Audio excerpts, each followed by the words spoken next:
আমি যদি তোমাকে ভর্তুকি না দিই, তুমি এই জগতে বাঁচতেই পারবে না, তোমার ইনকামে তোমার চলবে না, তোমার নিজের ভরণ পোষণ তো যথেষ্ট নয়, আর অন্যের কথা ছেড়ে দাও। তাই ভগবান বলছেন তৎপ্রসাদ, তুমি সেই ঈশ্বরের সারেন্ডার হয়ে যাও। গীতার হচ্ছে মূল কথা, ঈশ্বর, সেই ঈশ্বরের, তার মাধ্যমে তোমার যথার্থ শান্তি। আর কি, এই জীবনের পরে সুন্দর একটা জীবন পাবে, ভগবত ধামে যাবে। আমরা ছোটবেলা থেকেই শুনে আসছি ভগবান সকলের হৃদয়ে আছে, শুনি না? ভগবান তোর হৃদয়ে আছে, স্বাভাবিক। তাই ভগবান এখানেও তাই বলছে, হৃদয়ে অর্জুন তিষ্ঠতি, আমি সকলের হৃদয়ে আছি। তিনি আমাদের ভালো মন্দ সব কিছু তিনি তার চোখের আড়ালে কেউ নয়। আমাদেরকে ভগবত গীতা পড়তে হবে, ভগবত গীতার গাইডলাইনে নিজের জীবনকে পরিচালিত করতে হবে, তাহলে জীবনটা আনন্দময় হবে। আর না হলে বেকার এই রেষারেষি জীবন। আপনার 15 অধ্যায় 7 নম্বর শ্লোকে ভগবান বলেছেন, মনষষ্ঠ ইন্দ্রিয়াণী প্রকৃতি স্থানে কর্ষতি, কর্ষণ করে তোমাকে বাঁচতে হবে এই জগতে। বেটার ভগবানের শরণাপন্ন হও, ভগবানের। এখানে বলছেন ভগবানের শরণাপন্ন, এই হৃদয়ে অর্জুন তিষ্ঠতি। আমি আগে একটা প্র্যাকটিক্যাল কথা শুনেছিলাম, বলেছি একবার, যে যারা নতুন জয়েন হচ্ছেন তারা শুনবেন। একটা পরিবারে একটা ছোট্ট মেয়ে ছিল, ও জন্ম থেকেই অসুখ। তার বাবা প্রচুর তার সাধ্যমতো মেয়ের চিকিৎসা করেছে, সাধ্যমতো, কিন্তু কোনো মতে মেয়ের এই চিকিৎসা সুরাহা করতে পারেননি। শেষমেশ ডাক্তার তাকে বললেন লাস্ট উপায় আছে, এর অপারেশন, এর অপারেশন হবে, ওর হাড় ব্লক হয়ে যাচ্ছে, তো অপারেশন করতে হবে। কিন্তু অপারেশনে চান্স খুব কম, তবে 60% চান্স আছে, যদি আপনি বলেন আমরা করতে পারি। তো বাবা রাজি হয়ে গেলেন, বলছে ঠিক আছে, শেষ চেষ্টা আমি করে দেব। তখন মেয়েকে নিয়ে গেছেন ওটিতে, ওটিতে তাকে শুয়ে দেওয়া হয়েছে, তাকে রেডি করা হচ্ছে, ডাক্তাররা রেডি করছেন, তাকে এবারে অপারেশন করবেন। 5 বছরের শিশু। তো মেয়েটা তখন বলছে, তোমরা আমার এই ছাতি বুকটা কাটবে তাই না? বলছে হ্যাঁ, তোমার কোনো কষ্ট হবে না, তুমি তোমার কিছু ব্যথা লাগবে না। বলছে না না, আমি ওটা জিজ্ঞেস করছি না, আমার একটা প্রশ্ন। যে কি প্রশ্ন তোমার?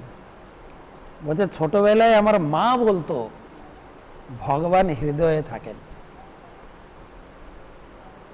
তো তোমরা যখন এই ছাতিটা কাটবে দেখবে তো ভগবান দেখতে কেমন, আমাকে বলো পরে।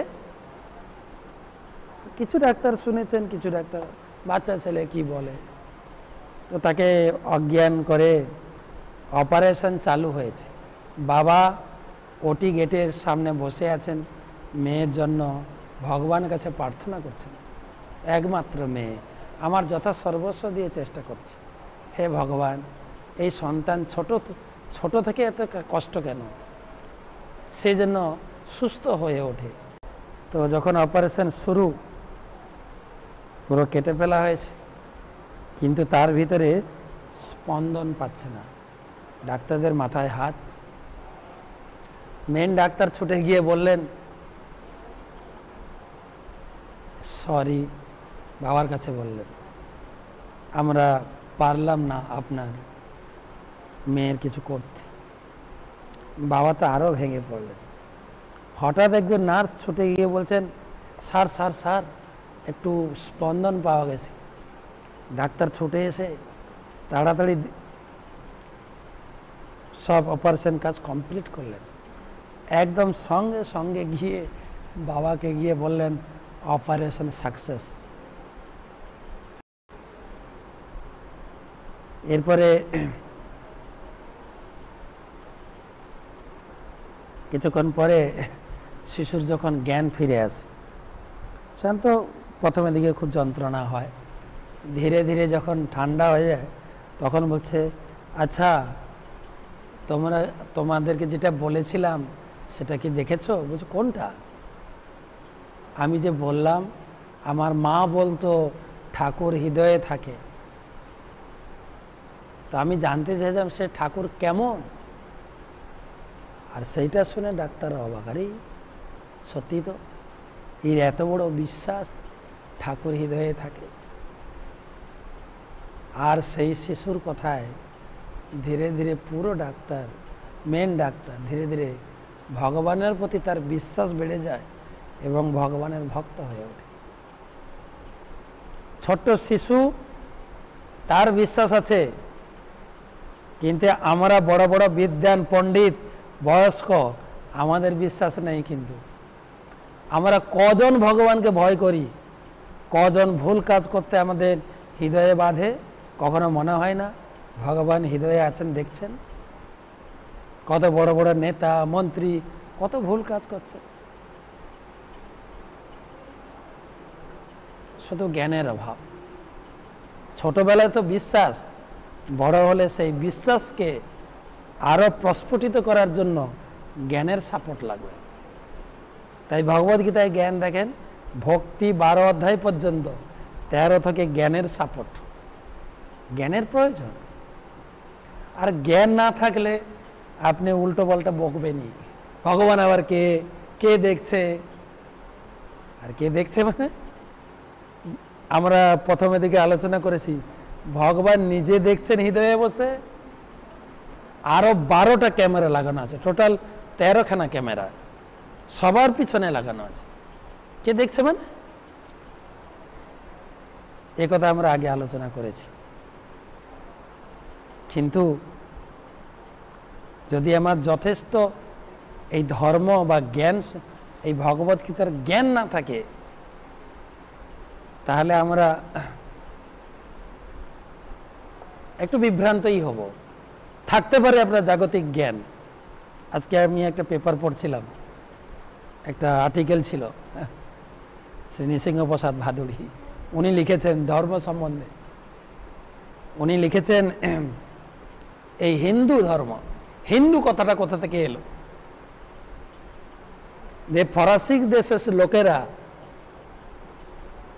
তারা এসে এই সিন্ধু নদীকে স উচ্চারণ করতে পারতো না, তাই হ হ থেকে আমরা হিন্দু হয়ে গেছি। এটা কোথাও প্রমাণ নেই। হিন্দু ধর্ম, সনাতন ধর্ম শাশ্বত। এ কেবল জ্ঞানের অভাবের দরুন 2-4 কথা লোকে বকবক করে, যথেষ্ট জ্ঞানের অভাব। হিন্দু ধর্মকে এত ছোট করা যায় না। এটা সনাতন ধর্ম, শাশ্বত ধর্ম। খ্রিস্টান ধর্মের একটা ডেট আছে 2020, এই 2020 থেকে খ্রিস্টান ধর্ম চালু হয়েছে। ইসলাম ধর্মের একটা ডেট আছে। সনাতন ধর্ম হচ্ছে আত্মার শাশ্বত ধর্ম। এই ধর্ম মহান ধর্ম। নিজের ধর্ম নিয়ে কটূক্তি করছি, একটু লজ্জা থাকা উচিত। তো সেই জন্য অত্যন্ত মহান জ্ঞান ভগবদ্গীতার জ্ঞান। তো সেখানে ঈশ্বর আছেন, যুগে যুগে তিনি আসেন, ভগবদ্গীতাতে প্রতিষ্ঠা করেছেন। তিনি সত্যযুগে মৎস্য কূর্ম বরাহ আদি রূপে এসেছেন, ত্রেতা যুগে রামচন্দ্র ভগবান রূপে এসেছেন, কলিযুগে তিনি এসেছেন কৃষ্ণচন্দ্র রূপে, আর দাপর যুগে কলিযুগে তিনি এসেছেন জগন্নাথ রূপে, এবং ধর্মের শিক্ষা দেওয়ার জন্য ভক্ত রূপে শ্রী চৈতন্য দেবের আবির্ভাব। এসব শাস্ত্রীয় প্রমাণ। এটা বুড়িমার হিয়ালি নয় তো। তো যা ধর্মচর্চা মানে শাস্ত্রকে আধার করে হওয়া উচিত।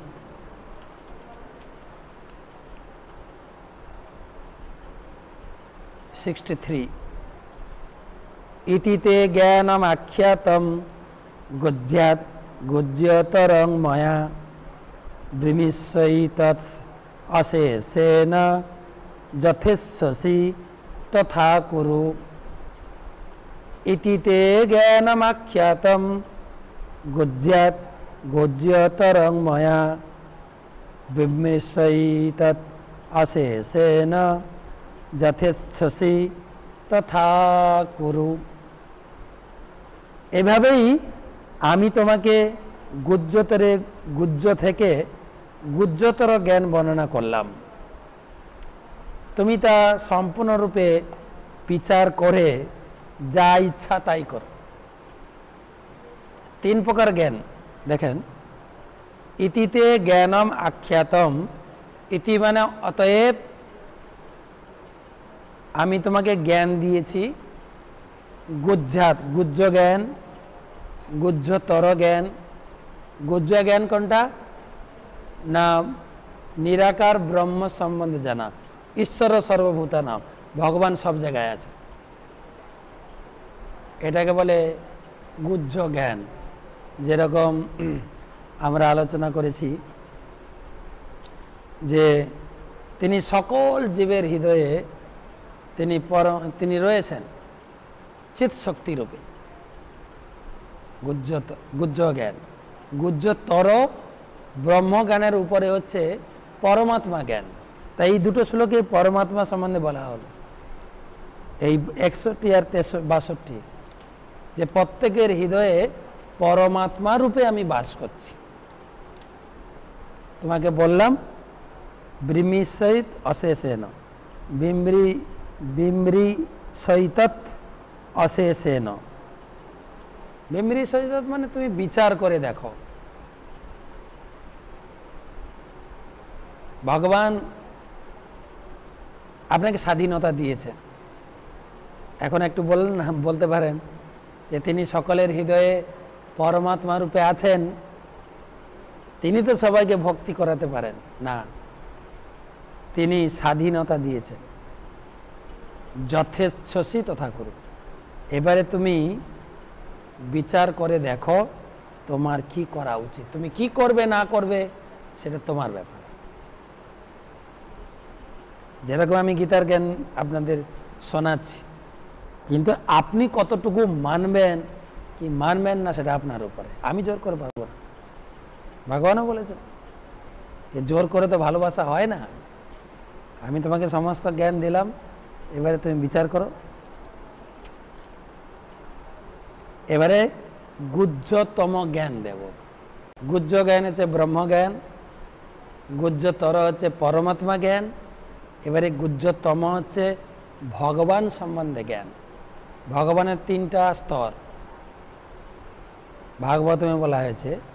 ব্রহ্মেতি ব্রহ্ম ইতি, অর্থাৎ ব্রহ্ম বলা হয়, পরমাত্মেতি পরমাত্মা বলা হয়, ভগবান ইতি শব্দতে ভগবান 3 নামে সম্বোধন করা হয়, ব্রহ্ম, পরমাত্মা এবং ভগবান। তাই ভগবান বলছেন সর্বগুহ্যতমম ভূয় শৃণু মে পরমম বচ ইষ্টসি মে দৃঢ়মিতি তত বক্সামি তে হিতম। সর্বগুহ্যতমম ভূয় শৃণু মে পরমম বচঃ ইষ্টসি মে দৃঢ়মিতি তত বক্সামি তে হিতম।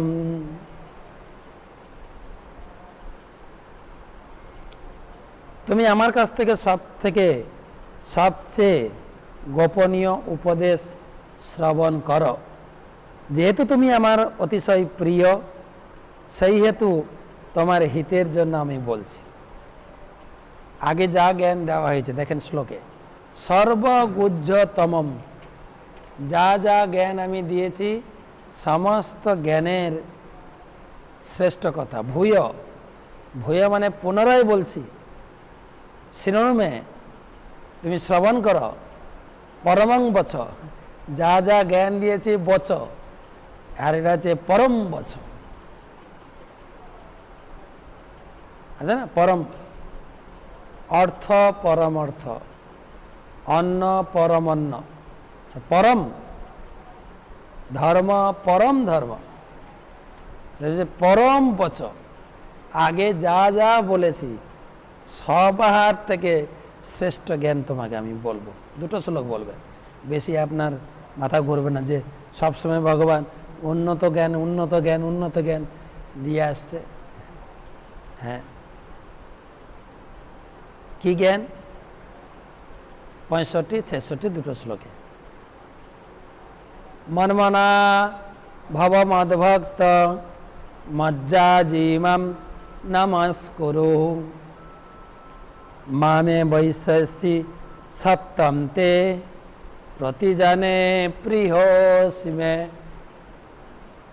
মন্মনা ভব মদ্ভক্ত মজ্জাজিমাম নমস্কুরু মামে বৈশ্যসি সত্যম তে প্রতিজানে প্রিয়োসি মে।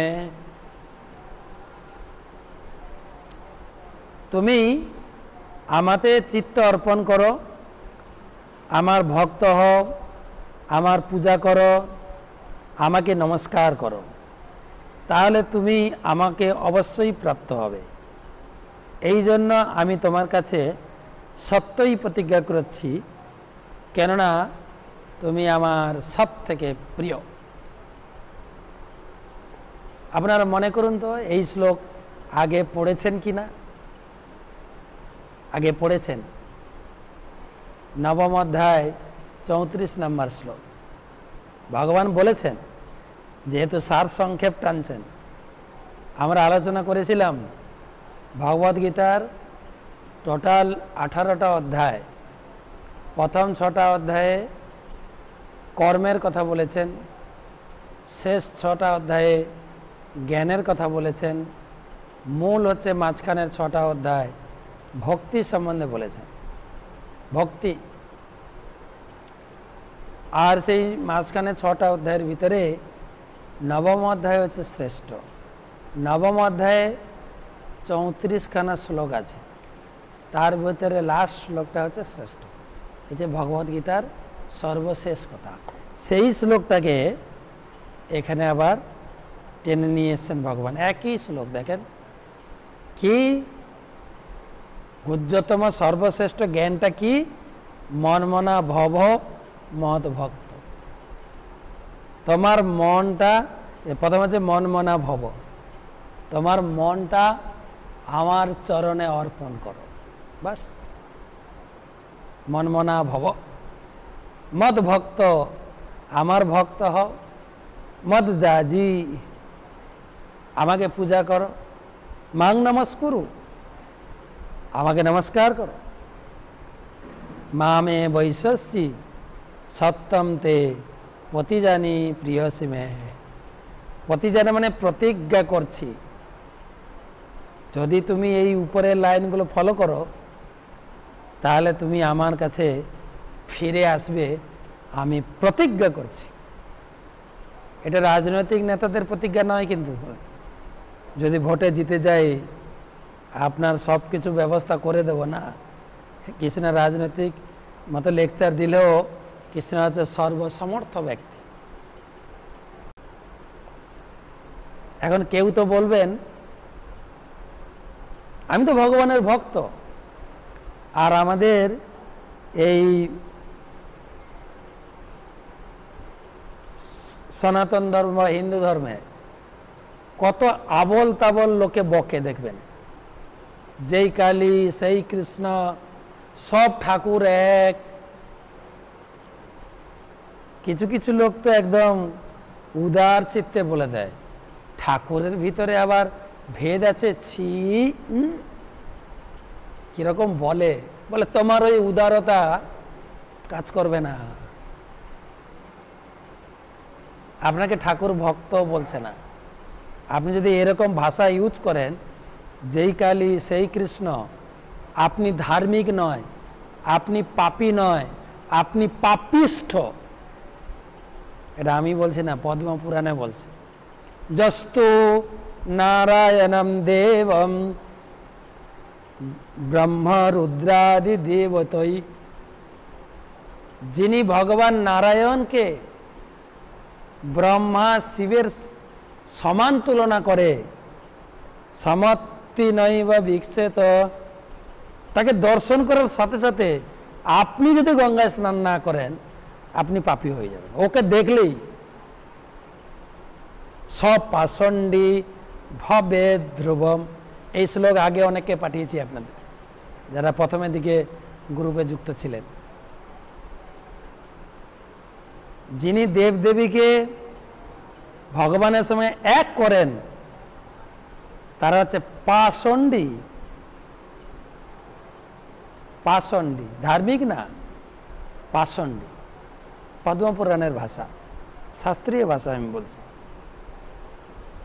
তাই ভগবান এই 65 শ্লোকটাকে পরিষ্কার করার জন্য তিনি ডাইরেক্ট বলেছেন, দেখেন লাস্ট ভগবানের অন্তিম উপদেশ, এরপরে আর ভগবান মুখ খুলবেন না। লাস্ট কথা শুনে নিন ভগবান কি বলছেন। সর্বধর্মান পরিত্যাজ্য মামেকম শরণম ব্রজ অহম তাম সর্বপাপেভ্যো মোক্ষয়িষ্যামি মা শুচঃ। সর্বধর্মান পরিত্যাজ্য মামেকম শরণং ভজ অহং তাং সর্বপাপেভ্যো মোক্ষয়িষ্যামি মা শুচঃ। ভগবান বলছেন সর্বপ্রকার ধর্ম পরিত্যাগ করে কেবল আমার শরণাগত হও, আমি তোমাকে সমস্ত পাপ থেকে মুক্ত করব, তুমি কোনো শোক করো না। লাস্ট কথা, ভগবান ভগবদ গীতাতে ধর্মের শিক্ষা দিয়েছেন, রাইট? বা গীতার প্রথম শ্লোক হচ্ছে ধর্মক্ষেত্রে, অর্থাৎ ধর্মচর্চা। কিন্তু এই শ্লোকে ব্যতিক্রম দেখেন, সর্বধর্মান পরিত্যাজ। আরে না না, আপনারা যারা ধর্ম করছেন সব বাতিল করুন। তাহলে কোনটা শুনবেন আপনি? ভগবান তো ধর্ম প্রতিষ্ঠা করার জন্য এসেছিলেন, কিন্তু এখানে কি বলছেন? সর্বধর্মান। ভগবান বলেননি কিন্তু অধর্ম পরিত্যাগ করো, অধর্মের কথাই তুলেননি এখানে। তার মানে অধর্ম করবেন না। আমরা নিজেরা যেগুলোকে ধর্ম বলে মনে করি, এ কোথায় লেখা আছে কালী কৃষ্ণ এক? কোথায় লেখা আছে সব দেবতা এক? নিজেরা তৈরি করেছে। কোথায় বলা আছে নতুন নতুন বাবা ঠাকুর ব্রহ্মচারীকে ভগবান বলে পুজো করছেন? যত যত জগতে ধর্ম বলেছে সবগুলো ত্যাগ করুন। এটা যদি আপনার বাড়িতে গীতা থাকে, গীতাও পড়তে পারেন। এটা কেবল ইস্কনের গীতাতে নেই, একদম ফাইনাল কথা। কিন্তু যত প্রকার ধর্মকর্ম আমরা করছি সমস্ত প্রকার ধর্ম বন্ধ করুন। মাম একম, কেবল আমার চরণে ঠাঁই নাও। মাম একম। এখানে ভগবদ গীতা শেষ হচ্ছে, সর্বধর্মান পরিত্যাজ। ভাগবতম এখান থেকে চালু হবে, ধর্ম পদ্ধত এই ভাষা দিয়ে চালু হবে ভাগবত। ব্যাসদেব শুরু করবেন যে ভগবান কৃষ্ণ যেখানে শেষ করেছেন সেখান থেকে, যেরকম পঞ্চম ক্লাসের পাঠ সেখানে শেষ, ষষ্ঠ ক্লাস সেখান থেকে চালু, এখানে শেষ, ভাগবতম চালু হবে এরপর থেকে। বলছে আপনি কি ধর্ম পরিত্যাগ করেছেন? তবে ভাগবতম পড়ুন। ভাগবতমের প্রথম শ্লোক হচ্ছে ওং নমো ভগবতে বাসুদেবায়। এটা হচ্ছে ভাগবতমের প্রবেশের অ্যাডমিশন টেস্ট আছে না, 4 ক্লাস পাস করার পরে 5 ক্লাসে অ্যাডমিশন টেস্ট হয়। তা আপনি যে গীতা পড়েছেন, আমি গীতা ডেলি পড়ি, আমি গীতা কয়েকবার পড়েছি, গীতার কত শ্লোক মুখস্থ আছে, অনেক কথা বলতে পারেন, কিন্তু গীতা পড়ে আপনি কি বুঝেছেন না বসুদেবের পুত্র বাসুদেবই ভগবান। সেটা কি আপনি স্বীকার করেছেন? অন্য দেবদেবীকে ভগবান বলবেন না। স্বীকার যদি করে থাকেন তবে ভাগবতম পড়ুন, না হলে বেকার। না সব এক।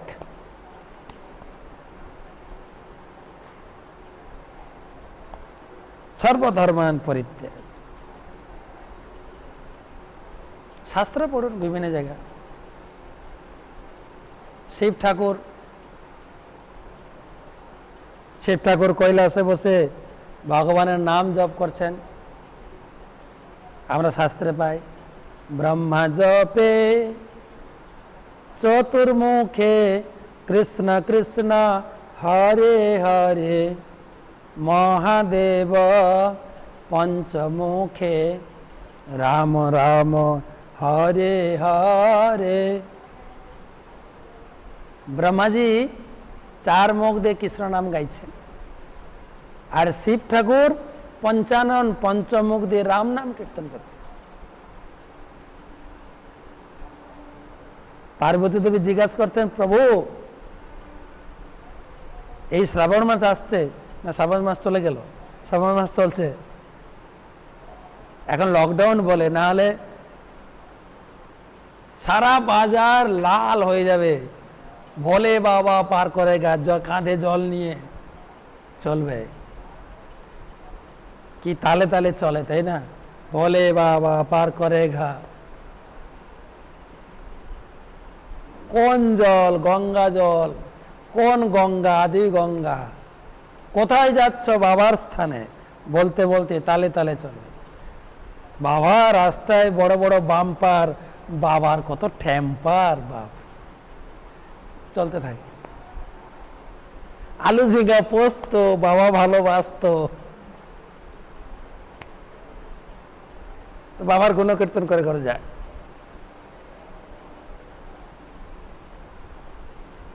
তো পার্বতী জিজ্ঞেস করছেন শিব ঠাকুরকে, সে ত্রিজগতের লোক তোমার উপাসনা করে, ওং নম শিবায়, ওং নম শিবায়, ওং নম শিবায় করে ধ্যান করছে, তুমি আবার কার নাম করো? আর সারা জগতের লোককে তুমি আশীর্বাদ করো, তোমার পূজা অর্চনা করে কত বড় বড় ধনী হয়ে গেল, আর তুমি কিভাবে থাকো শ্মশানে মশানে, হাড়মালা, একটু সেনকো গোল্ডের নেকলেস পরতে পারো না? কিরকম থাকো? শিবজি বলছেন, দেবী কি বলছো তুমি? সাধারণ জগতের লোক অজ্ঞানী, একটু ধন বা একটু টাকা পয়সা ধন দৌলত পাওয়ার জন্য আমার পিছনে ছোটে, কিন্তু সে জানে না এই জগতের ধন সম্পত্তি তো এইখানেই পড়ে থাকবে। মনুষ্য জীবনের যে উদ্দেশ্য, আরাধনানাম সর্বেষাম বিষ্ণু আরাধনা স্বয়ং। আরে হে দেবী, তুমি বুঝতে চেষ্টা করো, এই জগতের যত প্রকার পুজো আছে সব থেকে শ্রেষ্ঠ পূজা হচ্ছে নারায়ণের পূজা করা, বিষ্ণুর পূজা করা। কে জানে দুনিয়ায় নিজের কিছু ফায়দা লুটার জন্য সব এক, সব বেকার।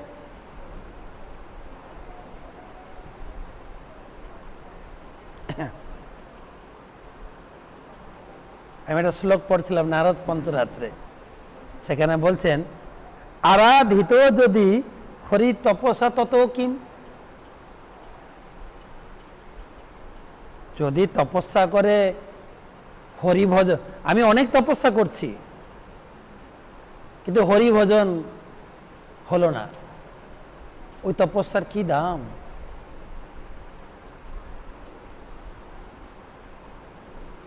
নারাধিত যদি হরি তপস্যা তো কি,